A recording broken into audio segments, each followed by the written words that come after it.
Кеше ғана ескі жылды шығарып салып, жаңа жылды қарсы алған сияқты едік. Уақыт зымырап өте шықты. Міне қараша айының орта белінен асып барамыз. Енді көзді ашып жұмғанша жылдың соңғы айы басталып та кетеді. Желтоқсан айында халық үшін маңызды деген үш мереке тұр. Жыл сайын қалалық бюджеттен қала тұрғындарына мерекелік көңіл күйді сыйлау үшін арнайы қаражат бөлінеді. Биыл желтоқсан айындағы жалпы мейрамдарға 15 миллионға жуық қаражат бөлініпті. Большая просьба, как уже отметил. Қала әкімі Дәурен Жағыппарұлы атап өткендей, шаһарымыздағы жеке кәсіп өкілдеріне үлкен өтініш қаланың мереке қарсаңында әдемі безендірілуіне өздерінің үлестерін қосса. Біз бүгінгі таңда үлкен сауда үйлерімен келісімге отырып жатырмыз. Себебі барлық қаланы 15 миллионға түгелімен әрлеп шығу мүмкін емес дүние. Өткен жылы айтулы мерекелерге 11 миллион теңге бөлінген болатын. Алайда қаланың безендірілуі бұл қаржыға сай болмай шықты. Бас көшелерге орнатылған 5 шырша ағаштары тұрғындарға ешқандай мерекелік көңіл күй сыйлай алмады десе де болады. Себебі қаланың безендірілуіне жауапты мердігер ұйым өзіне тиісті жұмысқа салғырт қараған. Ал ондағы кемшіліктерді билік өкілдері барлығы тапсырылғаннан кейін ғана байқап компанияны сотқа берді.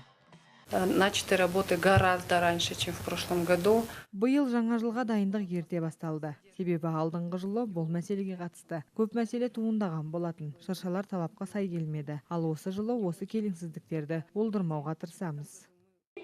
Мемлекет басшысы Нұрсұлтан Назарбаев өз жұмысын Металлургтер қаласынан бастағаны баршаға мәлім.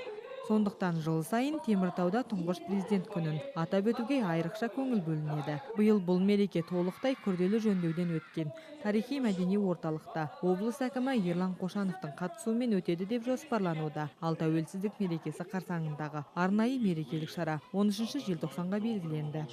Если мы начнем выставлять все после Дня независимости, мы... Егер біз тәуелсіздік мерекесінен кейін жаңа жылға дайындықты бастасақ үлгермейміз. Сондықтан безендіруді ертерек бастай береміз. Ал жарықты тек жақындаған уақытта қосатын боламыз.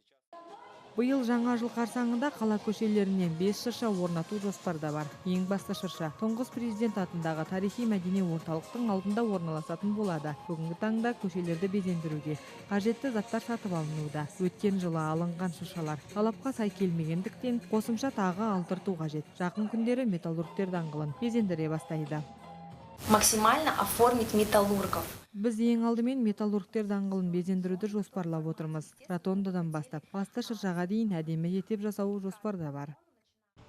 Металлургтер даңғылындағы әр бұрышты әрлеу жоспарда. Әлем сауда үйінің алдында орналасқан үлкен шарды қар бүршіктерімен безендірмек. Қаланың басқа бөліктеріне де мерекелік безендіру жұмыстары жасалатын болады. Мы не исключаем погоду. Біз әрине ауа райының күрт өзгеруіне де дайындалатын боламыз. Барлық дүниені сапалы етіп жасауға тырысамыз. Әзірге барлық қолдан келген дүниені жасап жатырмыз. Басты 5 шыршаның бірі бітпеген ротонданың алдына қойылатын болады. Әзірге қадыры қашқан қабырғаның құрылысы әлі біткен жоқ. Мерекеге дейін мердігер ұйым жұмысын аяқтап үлгереме деген сұраққа билік өкілдері жауап бермеді. Бүгінде бұл құрылыстың әріптері дайындалуда. Бастысы қала атқамінерлері. Мердігер ұйым уақытында жұмысты аяқтамаса, 50 миллионның сәулет өнерін өздері аяқтаймыз деп уәде етті. Букву он нам не поставит. Әріптерді олар әзірге қоймайтын болады. Тек жан-жағындағы қоқыстарды жинап тастаймыз. Ротонданың негізі бар. Әріптердің орнына жарық диодтарын орнататын боламыз.